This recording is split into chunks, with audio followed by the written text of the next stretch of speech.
Good afternoon, everyone. Thank you so much for joining us today. My name is Elliot Olson. I am the Trans, Nonbinary, and Intersex Program Officer at the New Haven Pride Center. My pronouns are he, him. Before we begin, I'd like to take a moment and acknowledge the land on which we are hosting this event.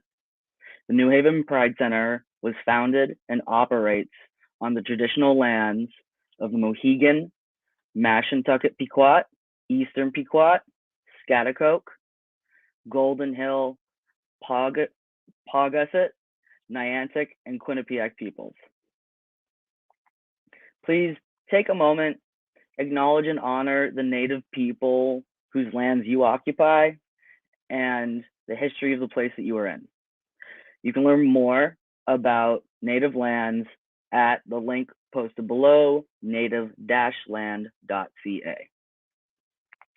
So, welcome to New Haven Pride Center's continuing programming during Trans Week of Awareness. We are bringing you events, art exhibits, panels, and much more. On November 20th, tomorrow, Trans Day of Remembrance is happening, and we will be hosting a vigil on the New Haven Green at 3 p.m. There will also be an art space earlier in the day at noon, I believe. And if you want to come, get some feelings out, maybe make some banners for the vigil later, please drop by. You can see our full schedule on our website at newhavenpridecenter.org. On the home page on the left-hand side has the calendar with everything, and you can also go directly to the T-Door Events tab. So today, we will be talking with some amazing panelists about how to support your trans children as parents. Things that come up, in conversations like this is what is the best way to support trans and questioning youth? What is gender creative parenting? I've never heard of that before. What are some tips for parents maybe in ways that empower your kid to determine who they are and actually be able to vocalize that? What's really the role of a parent in advocating for their trans child in school and social circles, medical centers, really the community at large? Our panel will discuss these topics and more, truly outlining the foundational brave steps parents can take to build a world trans, non-binary, intersex, gender non-conforming youth can truly thrive in. So, without further ado, let's dive into the conversation and introduce our panelist and moderator. First off, I am very excited to introduce Terri Laue.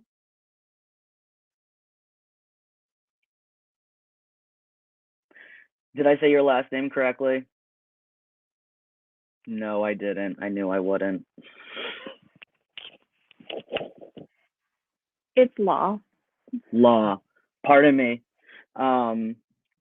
Just for our audience, to get to know you a little bit more, Terri works in reproductive rights, coordinating clinical services and research.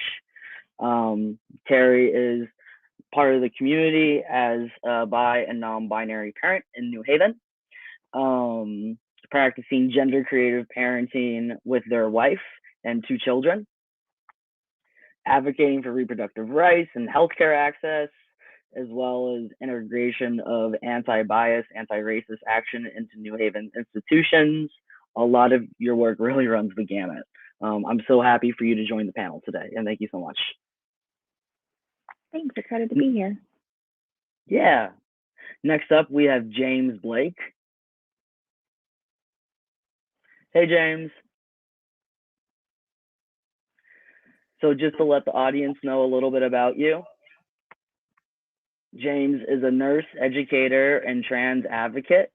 I know you stay busy homeschooling their kids and heading up the outreach at Trans Matters Now, TMN, if anybody wants to look into that a little bit more. TMN is an outreach serving the gender nonconforming, transgender, and non-binary communities across the U.S. I know after experiencing some employment discrimination, you and your partner founded an outreach for others really in the community to who were experiencing the same troubles and were trying to find valid employment opportunities. So your first project, the Trans Job Connect, if I'm getting that correctly, began as community outreach, and that was 2017, and now it's a much larger part of a bigger organization that you're heading up today. Next up, I want to introduce Jennifer Russell.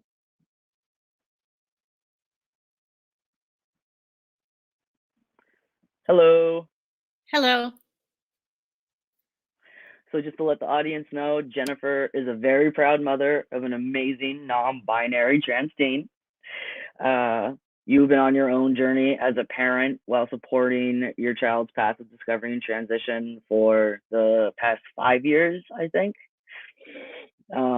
You are also a licensed professional counselor associate at a private practice where you work with a lot of trans, non-binary, and gender expansive adolescents in particular, and adults, as well as their families, I should make sure to add. You also co-facilitate a support group for parents of trans, non-binary, and gender expansive agender youth and young adults. As a former public school educator, I know you're really passionate about encouraging schools to be a little bit more inclusive, and really, in essence, safer for LGBT kids. And I'm really, really excited to have you on this panel today. Thank you. Excited to be here. Last but very much not least, Josh Sabel, who is our moderator for today's program. Hey. Hi, everyone. Josh is also a licensed professional counselor with over 15 years of experience in social service field. I know your background is working with individuals and families in the areas of substance abuse, domestic violence, and sexual abuse, but more particularly, you've worked within the LGBTQIA+ community as an advocate, an educator, and a mental health provider, first and foremost. You commonly work with young adults and adults as well, and you welcome people of all identities. I believe you also help Jennifer run the group as well for parents for trans kids. And yeah, I will hand it off to you. I'm so happy that you were all able to make it to the conversation today, and I know it's going to be amazing. Thank you all so much. Thank you, Elliot. Thank you, everyone. Welcome to our presentation here today. I'd like to also thank Elliot, Patrick, and the New Haven Pride Center for putting on this week of informative events and much needed support for our community. In particular, I'd like to focus on our three panelists today who are willing to share not only their professional but their personal experiences as well. So we're just going to dive in here. I have a whole bunch of questions. We welcome audience questions as well, and we'll get started. So the first question that I have for our panelists is, what are some of the biggest issues you have faced as a parent of a transgender child or a non-gender expansive child? Anyone who'd like to start can get that going. Oh, James, I think you're muted, my friend.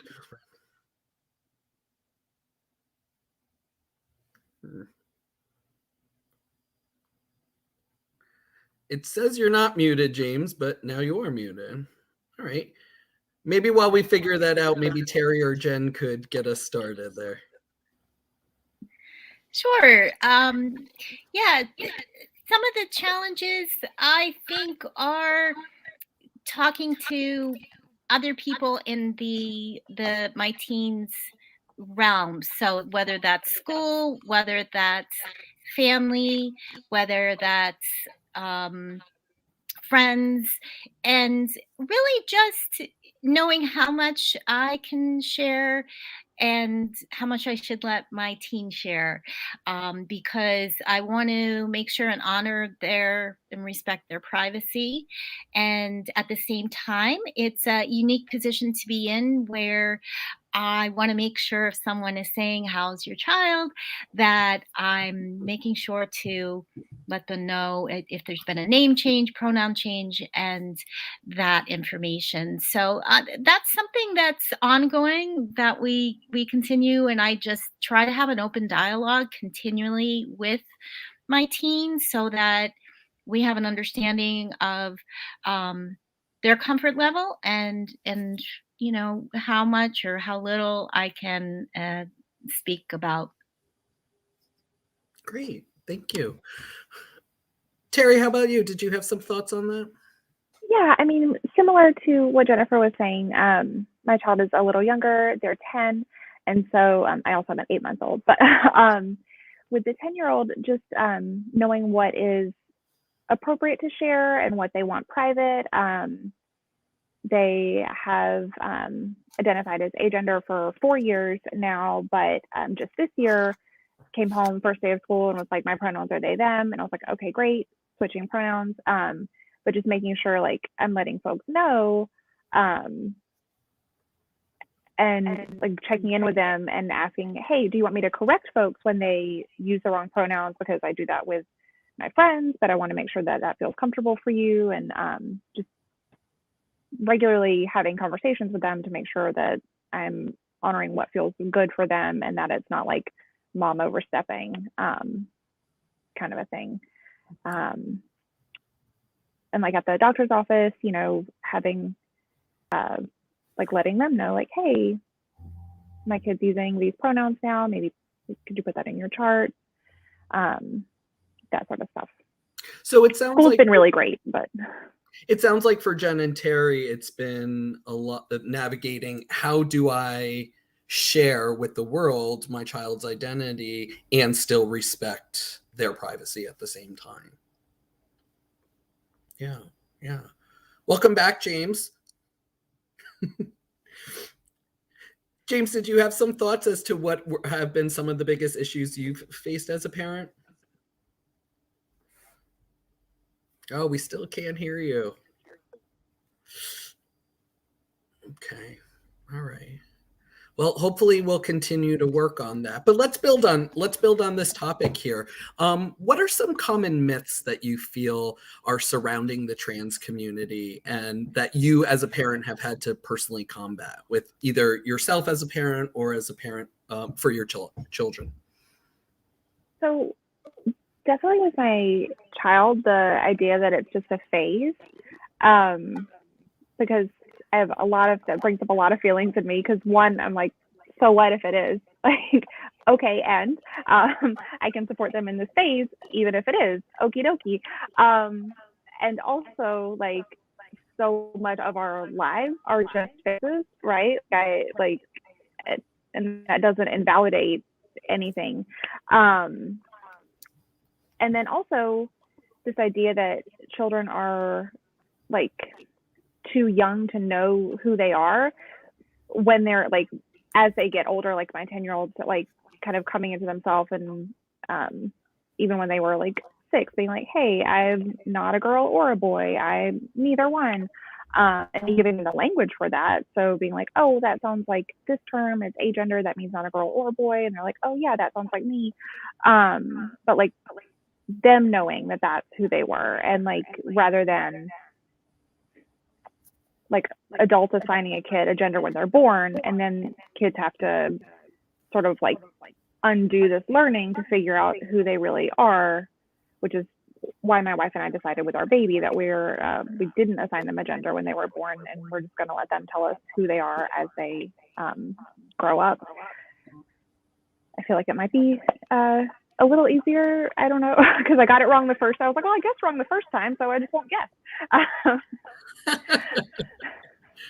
Jen, Terri, did you experience any legal complications with that, with your 8-month-old not assigning them a gender?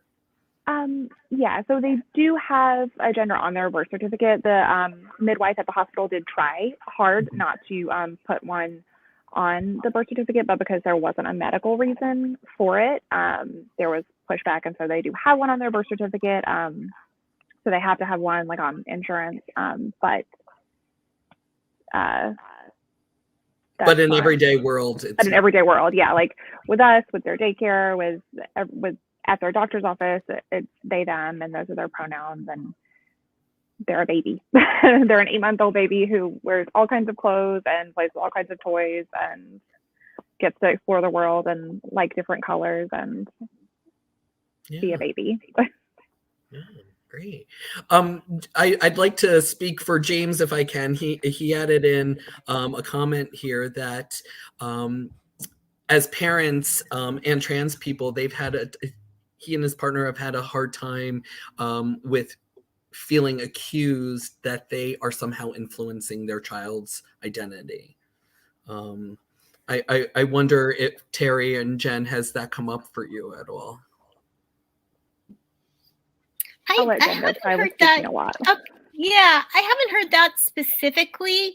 I think, you know, like what Terri said, that probably number one thing that people do say is about the phase. You know, even if it's still going on for 5 years, I mean, they have a hard time. I think if other people have a hard time accepting it, then they kind of think of these things like it's a phase. Maybe you and your husband are you know, too accepting. Like, why is it up to them what their gender, their name, their pronouns are? And so I've heard that a number of times too. And just trying to empower your child and you know, convince particularly family members and not always just the older generations. It just depends on the person's perspective, and it's hard sometimes to convince that, yeah, like my child started this journey when they were 12, but it's authentic. We're honoring it. We're and kind of like Terri said too, okay, if it is a phase, that's fine. But you know, clearly it's not. Here we are going into year 6, and I feel like, you know, one good thing to keep in mind for all parents is just to believe your child, you know, authenticate and affirm your child. I feel like this is coming from them, and it's probably a hard thing for them to share with you. And I personally think it's great that they're able to share it, and a brave thing to do. And I don't know, I had a lot of respect for my child speaking to us, you know, relatively early, I guess, 12, not as early as some. Okay. Yeah. And I'm hearing James sharing with us that their child came out at age 2. Is that correct, James? Yes. And now 6 years later, or are they 8? They're 6 now. Okay. And still being true to themselves. I'm going based off of his facial expressions here that it's making sense. And then I think that's something that's important for all audience members and parents to understand, is that people come out at different points in their life. Some people know from the moment that they were born that something doesn't feel right. They might not have the words for that. Other people, it's something that they start to understand about themselves later in life. And so I think a lot of times people associate, well, when's the timing happening as to how true this is. And I think that's something that I'm hearing the parents here say, we need to rethink that. We need to also recognize that we're not the gatekeepers of people's identities. Is that fair to say, maybe, parents? Absolutely. I also am so baffled by this idea that we like society. I usually try to speak from my own experience, but this does seem to be something that like people do assign humans a gender when they're born, like teeny tiny babies. And it's just so bizarre to me because it's like we don't assign them jobs, like careers, when they're born. We don't say you're a painter, that's it. And then as they grow up and they're like, oh, maybe I want to be an accountant. No, you're a painter. That you're a painter. And I just, it feels like so similar to me. And so like, because it sounds bizarre when I'm saying it and like a little ridiculous, it feels just as ridiculous to me to be like, well, you're a girl and that's it. And there's like just knowing also like how many options there are for gender, because it is this beautiful spectrum that like just assigning like one of two to kids and being like, well, that's it, that's all you can have. And then if they like want to explore outside of that, just not trusting them that maybe they know for themselves. And that because children are so, I feel like often so invalidated and not affirmed. So like just I want to be, as my kid's parent, like the safe place, the affirmation, where they can feel like, yeah, okay, I'm me and I can have this and I can trust myself. That like I can trust who I am. Because yeah, if it and it's allowed to change. It doesn't have to be like, you can be a gender and then maybe like you decide a different gender in a few years. Like, okay, cool. Like that doesn't mean that it wasn't true that you were a gender for 4 years. Like that doesn't invalidate the other thing that you felt. And I also feel like sometimes there's that like, oh, once you decide that's the decision. Mm-hmm. And there's no room for flexibility. So how do you as parents, all of you, respond then when people say something like, well, your child's too young to know? Or I know, Terri, you were saying, well, if it's a phase, then it's a phase, so what? I would imagine all of you have heard comments in some form or another along those lines. What are your thoughts there? Oh, James, you're still muted. Sorry. Jen, what do you think? Yeah, like I said, my child was 12, which, clearly James a top at 12, men they're too even of they're still developing themselves. They haven't explored everything. It is hard. It's hard to hear that, and their life, and we'll get through this. Did you know what your am I frozen? We can somewhat hear you, Jen. Am I frozen? We can hear you. Your face is a little frozen, but we can hear you. Okay, great. So anyway, I have to explain and bring it back to speaking to me. When did you know your gender? When did you identify as a certain gender or sexuality? And sometimes having them think about that is a little startling, because they might say something like, well, I always knew. And I was like, okay, well, and some people just tell you at a certain point where they do know. And basically it is a hard, yes, I agree with you, James. It is hard to hear that kind of question, because I don't want to, I once again sort of saying, standing up for my child and saying, this is, I believe them, and you should listen to your child too. So. Well, it's a direct, it sounds like a direct criticism of your parenting skills, I would imagine. Right? Yeah, maybe. Yeah.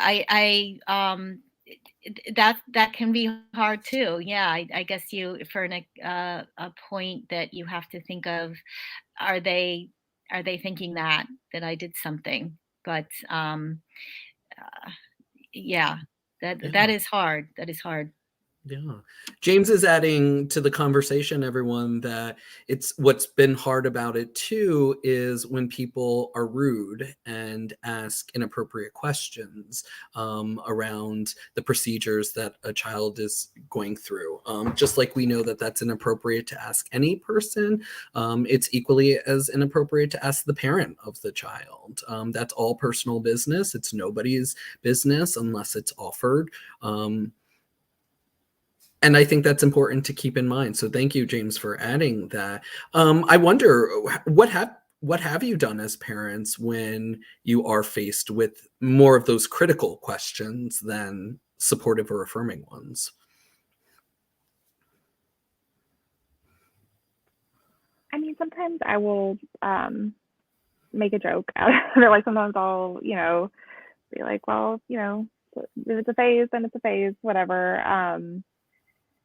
Because I don't feel like I want to deal with it always. It depends on my level of relationship with the person, how I respond, if and the mood I'm in. And like what my child has, my 10-year-old. I mean, it's different for like when people ask about our baby. People, especially before Rowan was born, that's our 8-month-old, and what are you having? Okay, we're gonna have a baby, and boy or girl. Okay, well, we're not gonna know. And then now, like, people ask, are they a boy or girl? Oh, we don't know. They can't tell us. And some of those people will like really push and like, are you actually asking like what is in my baby's diaper? Because that is really inappropriate. So sometimes I will get like kind of, I mean, rude back at the person, but without like not trying to be rude, but meeting them where they are, because what someone is really asking me is what kind of genitals does my baby have? And that is that's not okay, and it's kind of gross, and I want someone to think about why they're asking that and why they feel like they need to know, and that can shut down the conversation or give someone cause to like ponder some things. It can go either way. Most folks have been pretty accepting about with Rowan, with the baby, or they just kind of okay and like drift away if it's someone like in the grocery store or whatever. So James just offered what I see as a great reframe, saying that when those questions are asked, they say something along the lines of, my child's been themselves longer, their true authentic selves longer than they have been their former selves. I don't know if I'm saying that as well. And so essentially we trust them that they are them, and that's what allows us to not question our child, is because we see them living as their authentic self. And as parents, isn't that what we want, right? Whether they're a painter, a lawyer, a doctor, sports, right? Like we want them to I was building off of Terri's example, we want them to be them. And I love that reframe, is to say, why are we focusing on the past? Let's focus on what's in front of us. This is our child. Yeah, I usually say something also about well, I love them and it doesn't matter to me, or something, and that kind of usually shuts people down too, because they're like, oh yeah, of course you love your child, and we love ours. So I mean, that's the bottom line. I love them for who they are, and that usually takes care of that. Yeah. Well, I will joke and share with you all that once my mom told me, I don't care if you love an elephant, I still love you. And I said, Mom, that doesn't help if people are now going to go think that I want to go marry an elephant. But right. But this idea of, we just need that unconditional support of who we are as individuals. Yeah. Shifting gears a little bit, I'm wondering for any of you, what was it like to hear that from your child, and what was the grieving process, if any, to accept your child for who they are, given that that was so different from who you thought they were?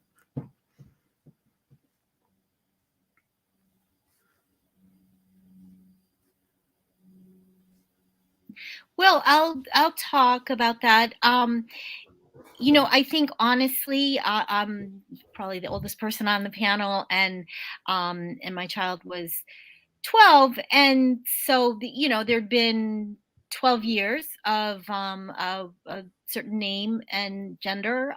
Although I will say that they made very clear to us from their personality, from the get-go, that nothing, they were not typical of their gender assigned at birth.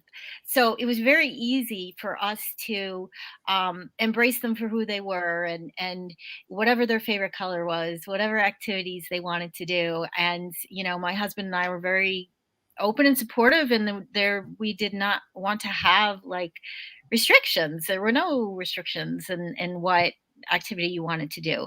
And it ran the gamut. There were a whole variety. So but you still, yes, you had the name and the gender. So it was a surprise. I don't really use the word grieving as much as getting used to it. And it was I think what I really have come to understand is that any loss I had is only because I thought I lost something, but I didn't.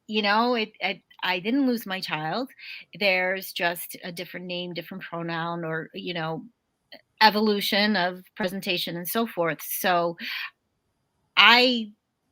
it's not easy. I'm trying to sum it up here, but it's just all when I see how amazing my child is, and that they're pouring their heart out to us and saying that this is who I am, then I feel I have no right to question that. So whatever feelings I was having about being attached to a certain name have gone away.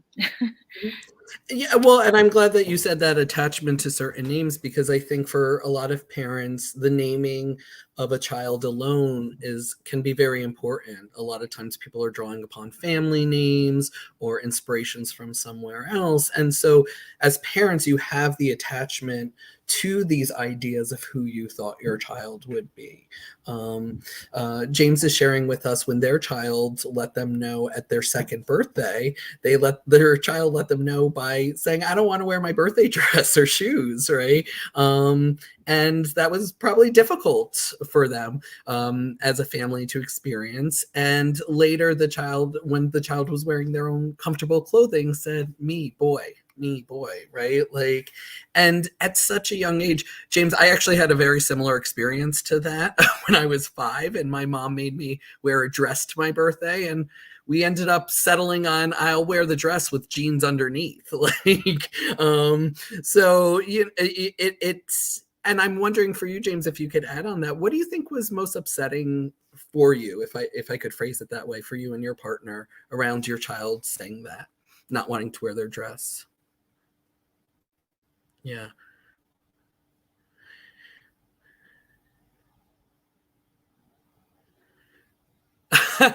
James is saying the most upsetting thing was that we spent money on the new outfit.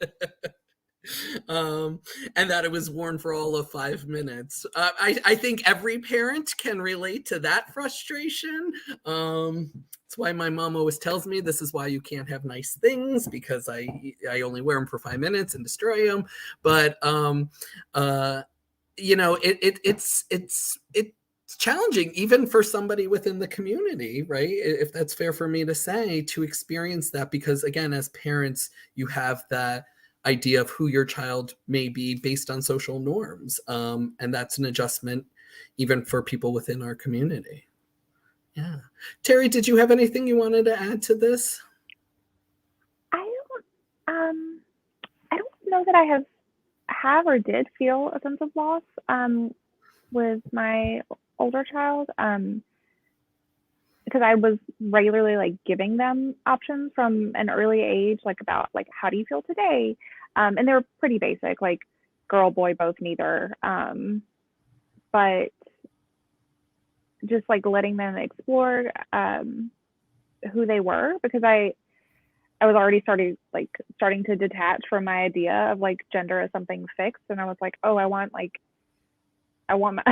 kid to have like more options than I did, and want to raise them differently. I also like hadn't realized my own gender identity at that point, so I didn't know that I was non-binary, but I was like wanted my kid to have options. So yeah, I don't know that I've really felt a sense of loss for who Logan is, just because they've always been themselves, and I'm just like trying to guide them to become more themselves as they get older, without like ruining them. That's like been my goal since they were born. Like, just don't screw you up too much and just help you be who you are. So yeah, that's pretty much my parenting. I think everyone has different experiences around that. Yeah. I'm wondering for everyone if each of you could speak a little to, and I don't know, James, it sounds like your child might be too young for this, what school experiences have been like, in terms of not only how has the school responded to your child's authenticity, but any even tips that you can add to making that a more inclusive spot for your child, what steps you had to go through. But certainly, James, if you can add to, I don't know if your child goes to preschool or something, but Jen, what has school been like for your child? Yeah, it's, I will say in the last 5 or 6 years, I've seen a big difference in the public schools where they are here in Connecticut, in terms of awareness, accommodations, inclusivity. I have seen that. So going back to 5, 6 years ago, when they were middle school, and my only tip for parents is always to be their advocate and to continue advocating for what your child needs. And I mean, we are, Connecticut has laws, and I will remind schools about that sometimes, the public schools, that there are laws to follow, and that usually makes them very, very attentive. My child, well, I mean, I don't use it in a threatening way, but I'll just give you an example real quick of my child's a senior. So schools have been great. They've been using pronouns, name, no problem, switching, gender neutral bathroom. They made a gender neutral locker room area. I can't say it was a whole locker room, but my child advocated for themselves, and they were like, oh yeah, sure, we'll do this. So that's been great. However, there's always something. Senior year pictures, yearbook. This is what the boys need to wear. This is what the girls need to wear. And it was a requirement. My husband and I read the print twice. It said, this is not a choice. This is what you need to do. So I contacted the school, and I said, no, that you need to make, you have an understanding, you have to be inclusive of all genders, and our child will be wearing neither, or whatever they want. So very quickly, the school responded and said, of course, they changed the document that went out to the families, and it was much more broad about something choices, something appropriate, and so that's just an example. Like, we weren't going to force our child to wear anything they didn't want to anyway to the photo, so we could have just not said anything and said, wear what you want. But I felt it was important not just for our child, but for anyone else and for the other kids in the school. You know, they're a senior now, but like from here on out, you cannot send that document the way it was. And so yeah, don't be quiet if you feel the need to advocate. Okay. Terri, have you run into any issues with the school? No, my kids' school is actually really great. It's a really safe place for them. They have a GSA at the school for the older elementary children. Yeah, that's actually the first day of school, like I said, is when Logan shared their pronouns and shared their identity, because that was something that was happening on the first day of school in their classroom. When they've done a culture share, they painted the agender flag and shared about like queer culture, and that's just something that is really celebrated at their school. I feel super lucky. There was a bit of an issue that came up about pronouns, and the school was very much like, no, we were going to respect the pronouns that Logan wants to use at school. This is what they said. So, and actually going, it falls under Title IX, I believe. So they're very much like, no, we're gonna do what Logan wants. So, and has shared resources to be supportive of them. So, yeah, I really feel like it's really lucky that they can have that support from not only the staff, but also their peers at school. Yeah, great. Thank you. Yes, you're right. It does fall under Title IX, and there are a lot of great, if on the internet, you could find, I'm sure a lot of unhelpful stuff, but a lot of helpful resources. For instance, on the Human Rights Campaign website, they do have great information on there for schools. Gleason or GLAAD has them as well. So if you have, as a parent, if you're running into trouble and you're not sure of what your rights are, your child's rights are, please feel free to reach out to some of these organizations. The Trans Advocacy Coalition also has great information on that, because your child does have rights that you might not even be aware of, and that's important because, as Jen said, you are the advocate for your child. They have already done the most courageous things by speaking their truth at such a young age, and your role as a parent is to help them continue to use that voice the best way possible. I'm wondering, for all the panelists, have any of you run into parents who are struggling with their child's identity, and any thoughts that you might have or tips, suggestions around that? I welcome that to all three of you. Gleason, thank you, Jen. Thank you.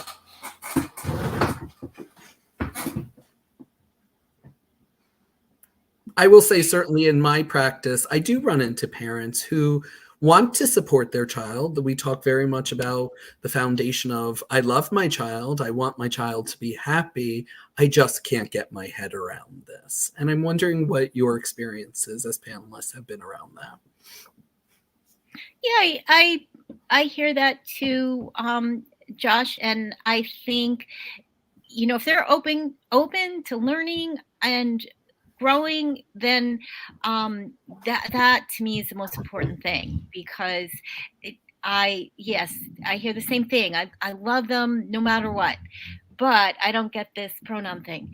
So to me it's a matter of just educating, you know, and it's, like I said, never too late. Like my child has grandparents in their mid 80s and they're learning. So it's always good to just find support for parents, talk to other parents so that you can share you know, situations, give each other support, and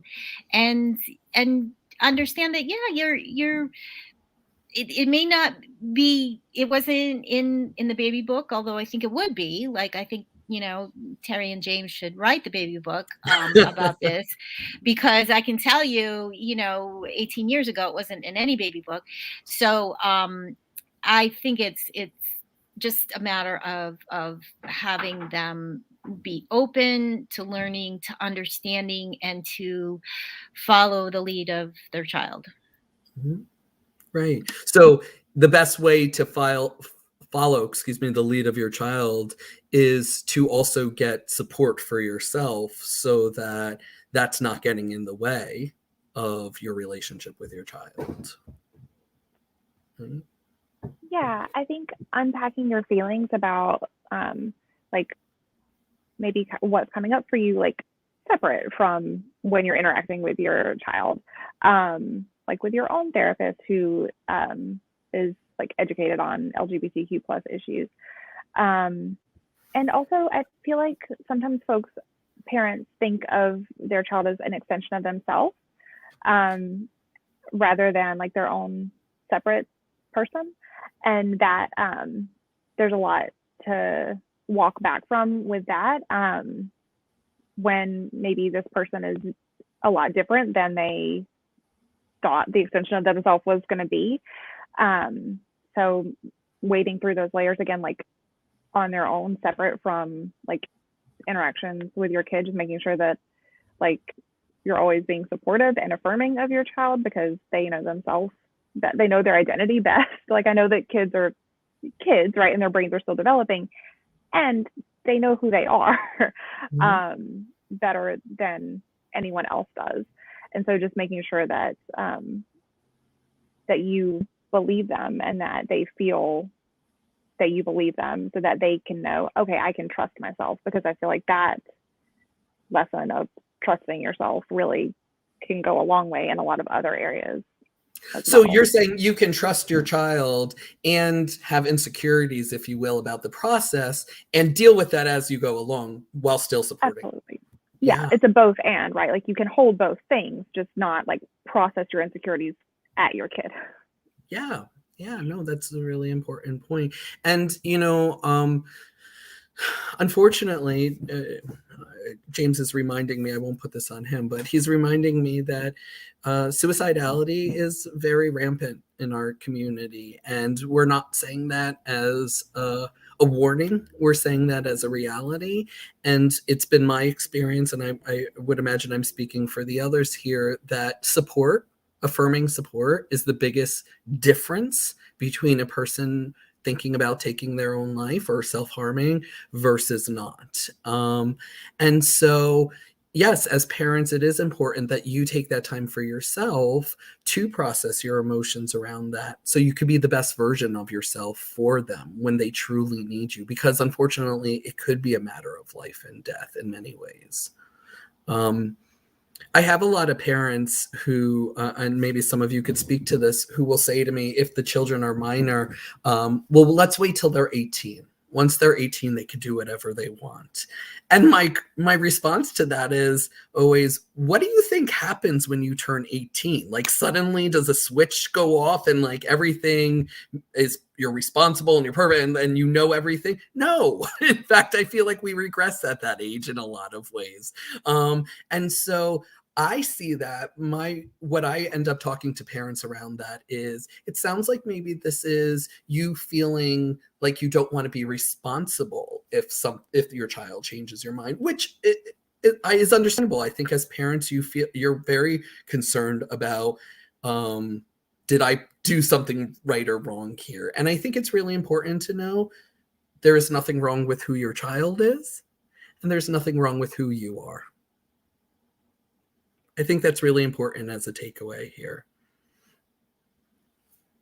And Terri, go ahead. I don't want to. Oh, sorry. I don't want to get like too dark but also like when people say like, oh, wait till they're 18, like some kids don't make it to 18, right? And like, what if we could just prevent that from happening by supporting our children? Right. Because that's real. Right. So that reframe of, let's say that child's 15, okay, in 3 years, they could do whatever they want.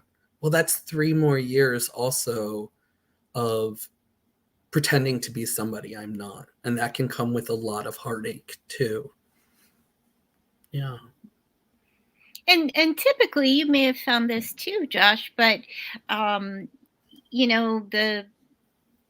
once the child, like I think you said before, the child may have not been able to express in words as wonderfully as James's child did. So they may have experienced this and felt this way forever, but just didn't have the words, or they were nervous, or or maybe didn't even know, there was discomfort, but not sure what it was about.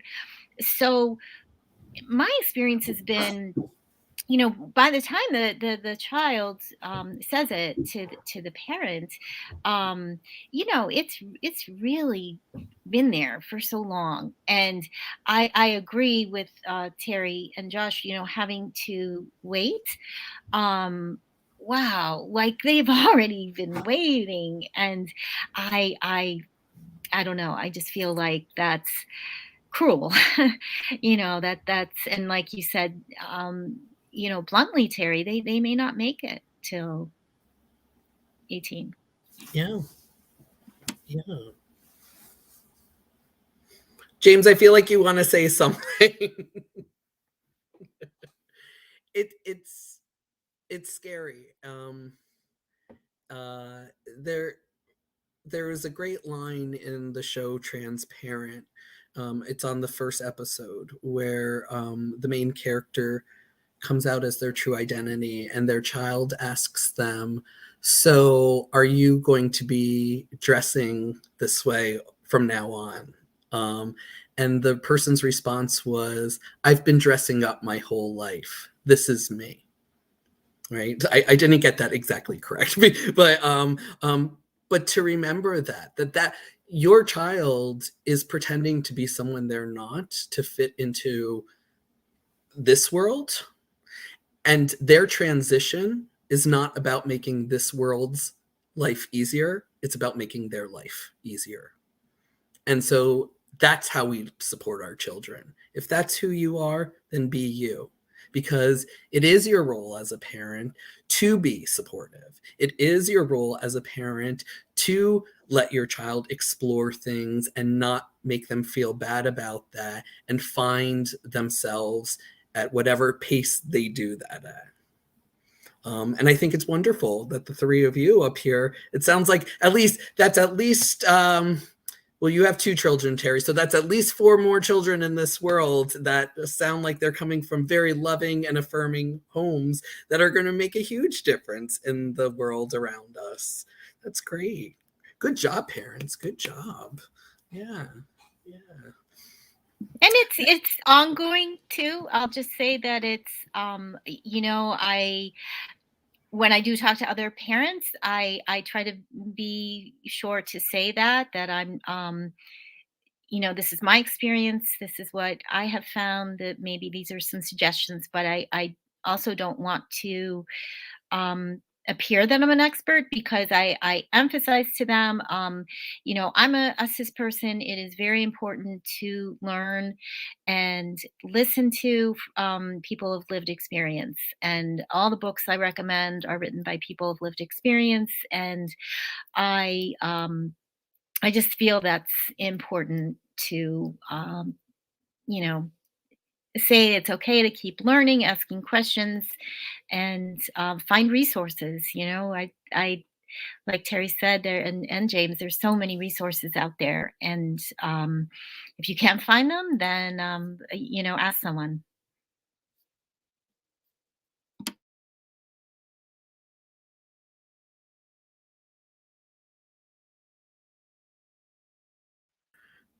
Can you guys hear me? I'm sorry. I got so excited with everything people were saying, I hung up. I think this has been a really great discussion. I think not only are the three of you doing a wonderful job supporting your children, I think it's wonderful.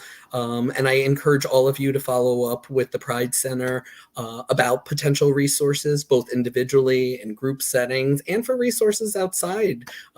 Because the more the more community you build, the more comfortable you're going to be in supporting your child. And the reality is there's a lot of information out there. There truly is. And there is a lot of people who are here to support you and your child. We want to be a part of that for you. So I think Elliot has all of our contact information as well, too, if anyone has follow-up questions or concerns. Speaking of, hello, my friend. Yep. Hello. Such a good conversation. Honestly, I was losing track of the time too. I kind of just want to sit here and listen.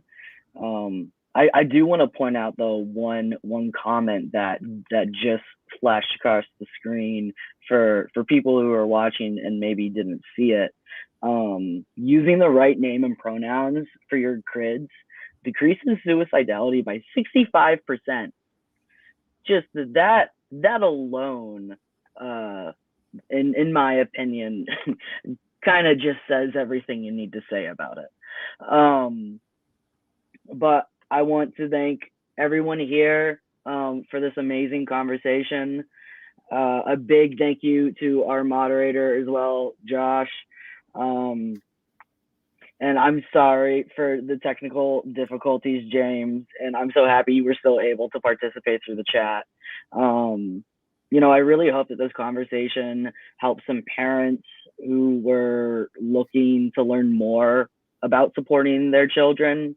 And as Jen said earlier, first step, if you're open to learning and growing, then that really only leaves education as the next step. And that is something anyone could do at any age. I also really appreciate you all touching on the topic of grief. While it is something that I will say, working at the center and talking with a lot of parents, comes up a lot as a pattern, understanding that you can have that grief and you can also support your kid at the same time. And the big distinction to maybe not bring that grief to your kid because of the harm it can do is so important. Thank you all again. You were all amazing. So on that note, I feel so lucky to be part of the New Haven Pride Center and the team and to be able to participate in discussions like this. The center is here for you year round with dynamic programming, support services, case management. We have a gender affirming closet that is free, binders, wigs, eyelashes, comfy sweatshirts, shoes. If you are looking to access the center, feel free to email us at info@newhavenpridecenter.org and you can set up an appointment and we can get you in. Something else, if you are looking to see upcoming programming, today is the 19th, tomorrow is Trans Day of Remembrance. You can look at the full schedule if you go to our website at newhavenpridecenter.org. It's on the homepage on the left-hand side of the calendar, as well as a separate tab that has the true breakdown of everything, especially if there was a panelist you liked and you want to know a little bit more about them. Tomorrow, we will be holding the vigil on the New Haven Green at 3 p.m. If you missed any panels from earlier this week, they are all on YouTube. If you're looking for even more ways to connect, you can follow us on our social media. So for Facebook and Instagram, it's at New Haven Pride Center. If you are on Twitter, however, it's at New Haven Pride. Something I also would like you to keep in mind is that if you have any questions or concerns, you can reach out. I am available. My email is right below. You can see on the screen, trans@newhavenpridecenter.org.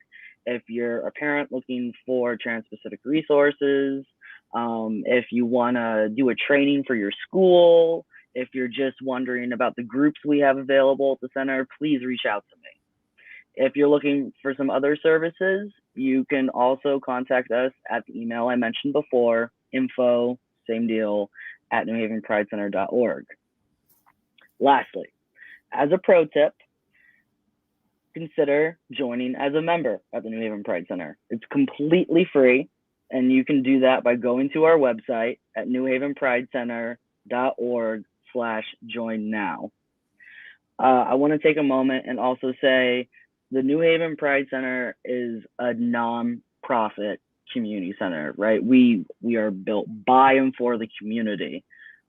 That being said, we truly rely on donations, grants, and funding to continue this programming, to continue being able to host support groups, safe spaces, a fully stocked food pantry, everything that you enjoy that we're able to put out into the world.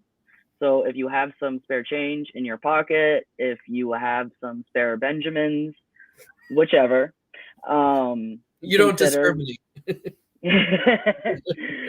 Consider going to newhavenpridecenter.org/donate. You can also see a breakdown of what your donations actually are able to materially give to us. It's not like you're just donating and going, well, I hope it helps. You know, if say it's a $10 donation, then you're helping supply materials. If it's a $100 donation, well, you just paid for a panelist, basically. So truly check it out. Check our whole website out.